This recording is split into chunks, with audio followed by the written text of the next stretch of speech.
Ժողովուրդ ջան, համաձայն եմ Վահե Ղազարյանի հետ, որ ոչ սթափ վիճակում ղեկի նստելու դեպքերը կտրուկ ավելացել են։ Ինչի ցուցիչն է դա, հարցին պատասխանելը դժվար է։ Չեմ կարծում, թե կոնկրետ ինչ-որ բանի արդյունք է, բայց որ ասեք, լավ ուրիշ չի, որ խմում են, կարող է ականջ դնեմ։ Ավելի շուտ թող ականջ դնեն իշխանավորները։ Նրանք սոցիալ-տնտեսական քաղաքականությունը մշակում, մեր գործն է հարբած վարորդներին վերանելն ու անարգանքի սյանը գամելը, որովհետև ոչ թե սթափ վիճակում մեքենայի ղեկին նստելով նրանք վտանգում են այլոց կյանքեր, ինչի մեջ կհամոզվեք տեսանյութի ընթացքում։ Մինչ այդ, սակայն անդրադառնանք Իսակովի պողոտայում ժողովրդին հայտնի Կարգոյի խաչմերուկում տեղի ունեցածին։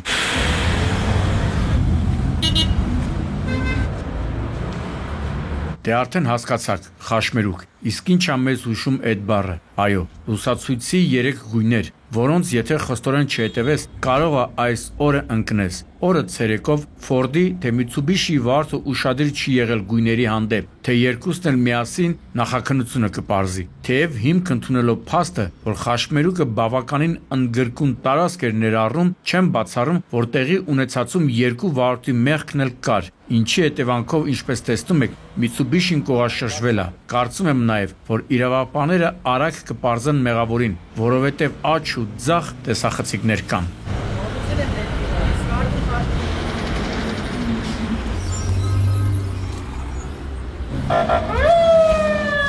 Շտաբօգնության բժիշկները արագ օգնության էին հասել, սակայն քիչ անց պետք է պարզվեր, որ զուր։ 2 մեքենաների վարորդներն էլ հրաժարվեցին հիվանդանոց մեկնելուց ու շատ իզուր, 1000 ենք ասել, որ նման դեպքերում կարող է ներքին արյունահոսության վտանգ սպառնա, նենց որ ապահովության համար չպետք է հրաժարվել բժիշկների առաջարկից, թեկուզ եթե քրեակատարողական ծառայության աշխատակից ես ու ինչ ասես այս կյանքում չես տեսել, նկատի ունեմ Ֆորդի վարորդին։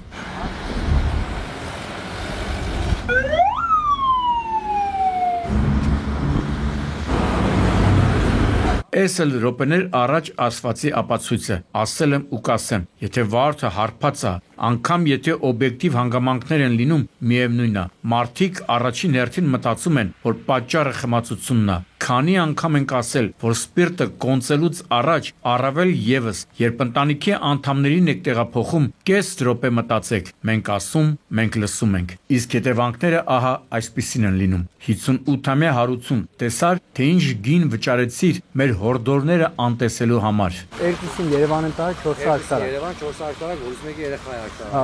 մի վիրավորներ հղիա տեղափոխել են Երևան։ Ընդհանուր 6 վիրավոր, չէ՞։ Ահա սրան է խփե։ Աս ընտանիք է տեղափոխում խես, խմում նստում ղեկին։ Համ հղիկին։ Աշտարակ քաղաքի Վարդգես Պետրոսյան փողոցում ենք, գրողի հուշարձանի հարևանությամբ։ Հարությունը օպելով դուրս է եկել երթևեկելի գոտուց, բախվել այս բազալտե եզրաքարին ու գլխի վրա շրջվելով հայտնվել ճանապարհի մեջտեղում։ Նկատեցիք, վթարված այլ մեքենա չկա, հետևաբար խոսքը ինքնավթարի մասին է։ Կարելի է ասել ամբողջությամբ վարորդի մեղքն է։ Չնայած եթե սկսի հետո Գյուլնաս տատու հեքիաթներից պատմի, չեմ զարմանա, բայց դրա փոխարեն ավելի լավ է մտածի, թե ոնց է նայելու իր ընտանիքի անդամների 51-ամյա Կարինեի, 25-ամյա Լիլիթի, 35-ամյա Քրիստինեի եւ 2 տարեկան Հարությունի աչքերի մեջ։ Նրանց տեղափոխել էին տարբեր հիվանդանոցներ։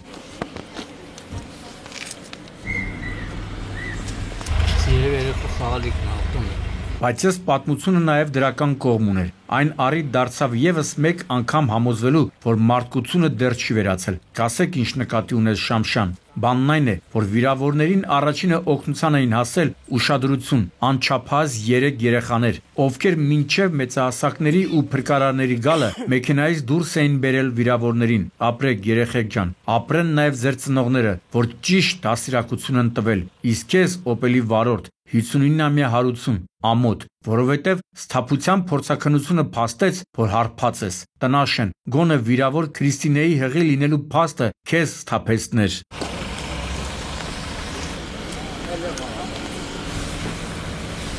Գյուլնաս տատու հեքիաթներ ասեցի, անմիջապես մտաբերեցի մայրաքաղաքի սրտում Սայաթ Նովա Պողոտա Տեյրան փողոցի խաչմերուկում ժամը 23:20-ի սահմաններում տեղի ունեցած այս դեպքը։ Հիմա որ նայում եք, ինչ եք տեսնում ժողովուրդ ջան։ Այո, վթարված մի քանի մեքենա։ Հիմա կասեք, էս ինչ շղթայական վթար է, ինչու վարորդները չեն պահպանել անվտանգության կանոնները։ Ասեմ, որ մերկապարանոց մեղադրանքներ են, ժողովուրդ ջան, թեկուզ հենց այն պատճառով, որ վթարված 5 մեքենայից 4-ում վարորդ չի եղել։ Հեսա բացեմ այս գլուխկոտրուկի որոշ փակագծեր։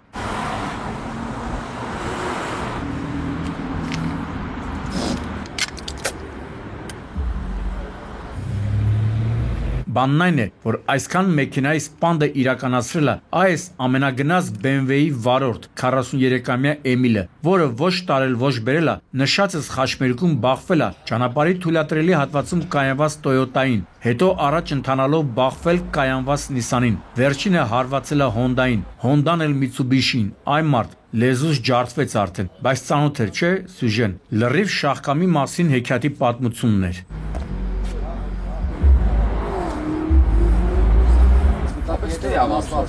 Իհարկե, լավ է, որ շղթայական ավտովթարի պատճառով զոհ կամ վիրավորներ չկար, բայց նաև BMW-ի վարորդը չկար, որպեսզի հասկանանք նրա որպիսությունը եւ ստանանք մեզ հուզող ամենակարևոր հարցի պատասխանը՝ արդյոք սթափ է եղել։ Այո, վթարից հետո 43-ամյա Էմիլը հեռացել էր դեպքի վայրից, բայց որոշ ժամանակ անց վերադարձել ու ասում էր, թե ինքնազգացողությունն է վատացել։ Նրան պարեկները ենթարկեցին սթափության փորձաքննության, պարզվեց, որ խմած է։ Հետո թե բա մեքենայի առաջ նիտո շուն, նիտո կատու հայտնվեց։ Այ Էմիլ ջան, էս ինչ կենթանասեր ես, էս ինչ հումանիստ ես։ Քո նմանները հիմա կարմիր գրքում են, բայց ֆսոժը կարող է այնքան խմած ես եղել, որ աչքիդ շունն ու կատու են սկսել երևալ։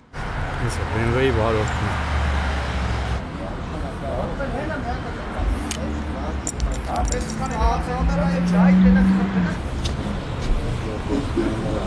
Այսա տես, հա, որտեղ ասում են, նա, էսի նոր ա եղել։ Շարունակում ենք պարզել վթարի մասնակից վարորդների սթափության աստիճանը։ Այս անգամ տեղափոխվում ենք մայրաքաղաքի Թբիլիսյան խճուղի, մի լեմ-բոլ ճանապարհ, որտեղ վարորդները չեն դիմանում գազի սեղմակը տանջելու գայթակղությանը։ Դե հիմա հետն էլ ասեք Ford Mustang ու ամեն ինչ պարզ կդառնա։ Այս անգամ մեքենաների սպանդ կազմակերպելու հերթը 40-ամյա Կարենինն էր, ով այբ կրթահամալիր տանող ճանապարհին, չգիտես ոնց, չգիտես ինչու, բախվել է ճանապարհի թույլատրելի հատվածում կայանված Nissan, Lada, Mercedes եւ Lexus մակնիշի մեքենաներին։ Խփողը Mustang-ն է, էլի։ Այս սա Mustang-ն է խփե։ Մոլոդես Mustang։ Տեղեկացա, որ վարորդը իր վարկածն է ներկայացրել, որից կարելի է ենթադրել, որ տեխնիկական խնդիր է եղել։ Գուցե, բայց ես Mustang-ին միայն նայելով էլ հասկանալի է դառնում, որ սրա տեխնիկական կարողություններին պետք է հատուկ ուշադրություն դարձնել։ Նենց դեմք ունի, որ տպավորությունն է, թե արգելակներն էլ եթե սեղմես, միևնույն է, գազ է տալու։ Բայց լավ, դեռ կհասկանանք պատճառները։ Իներցիայի համաձայն ես էլ փորձում եի հասկանալ, թե արդյոք խմած է եղել վարորդը։ Special Form-ի սթափության փորձաքննություն անցկացրին ու պարզվեց, որ Կարենը սթափ է։ Փաստորեն ներկայացված ոչ բոլոր վթարների դեպքում են վարորդները եղել ոչ սթափ։ Կարորը սթափ ես։ Լրիվ ստապ։ Լադայի բանն էլ հայլին էլ է։ Եկոլ ծողս է սա։ Պատկերացրեք գիշերվա միլիոն, մեքենա գրեթե չկա, քոտակը BMW-ա, ազատ տարածություն, իսկ ավելի կոնկրետ Հյուսիս Հարավ ճանապարհին Դեֆանս բնակելի թաղամասի մոտ վարորդն էլ 22 տարեկան, ինչա պետք լիարժեք երջանկության համար։ Այո, մի քանի բաժակ օղի կամ ոգելից այլ խմիչք, բայց փաստորեն 22-ամյա Անդրանիկ Շահինյանի երջանկությունը լիարժեք ու կատարյալ չի եղել, երբ BMW-ով դուրս է եկել երթևեկելի գոտուց, անցել բազալտե եզրաքարի վրայով, կոտրել ճանապարհային երթևեկությունը կարգավորող ցուցանակը, առաջ ընթացել, ապա կոտրել երկաթե էլեկտրասյունն ու գլխիվայր հայտնվել ճանապարհի երթևեկելի գոտում։ Ոսանքա զրկված է, բայց ես որտեղ է սա խփել։ Նշանում եկելսուն է։ Որ կատակելով ասում եմ, թե Շահինյանի երջանկությունը կատարյալ չի եղել, նկատի ունեմ, որ հարբած չէր, բայց դա փաստորեն անհրաժեշտ, սակայն ոչ բավարար պայման է եղել գլխկոնձի չտալու համար, սաղեջ, բայց որ Անդրանիկը ծնվել է ռսի ասած ռուբաշկե փաստա։ Հələ խնդրում եմ այս մեքենայի վիճակին նայեք, պատկերացրեք, թե ինչ արագություն բացած կլինի այս BMW-ն ու մեկ էլ լսում ենք, որ վթարի հետևանքով տուժածներ չկան նախադասությունը ու անկեղծ ուրախանում ենք։ Իհարկե, շատ ուրախացանք, բայց նաև ապշել ենք, իրոք մարդ պիտի բախտ ունենա։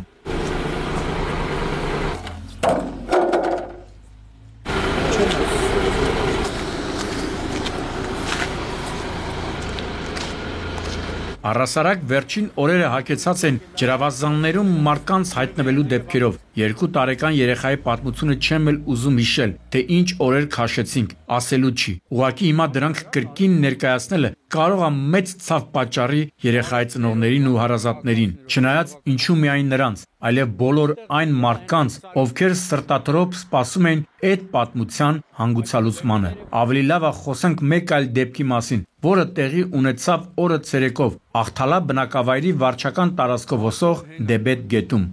Հա, առաջին բախումը ստեղ ա եղել էլի։ Սենց եկել է մի 100 մետր կարել է, հա։ Այս կողապ մեջ ինչ տեսել են որ։ Տեսել են դրսում, հա։ Ջրայեղ ցեղացի մարմինը այնտեղ տեսել են։ Հա, տեղացիք ըստեղել են տեսել։ Դե գետը տարել է էլի։ Ման են գալիս գետը ընկած BMW-ի ուղևորին, այո, էլի BMW, որը դուրս է եկել երթևեկելի գոտուց, բախվել ծառին եւ հայտնվել Դեբետ գետում։ Մեկ հոգի կարողացել էր դուրս գալ ավտոմեքենայից, իսկ մեկ հոգի ըստ դեպքի վայրում հավաքվածների կամ մնացել էր ավտոմեքենայում, կամ դուրս էր ընկել մեքենայից եւ հայտնվել Դեբետ գետի ալիքներում։ Ու հիմա հրշեջ փրկարարները տևական ժամանակ փնտրում են բնակչին 74-ամյա Ռուբենին, մինչև կհասնի դեպքի վայր փրկված 49-ամյա Էդգարին տեղափոխել էին հիվանդանոց։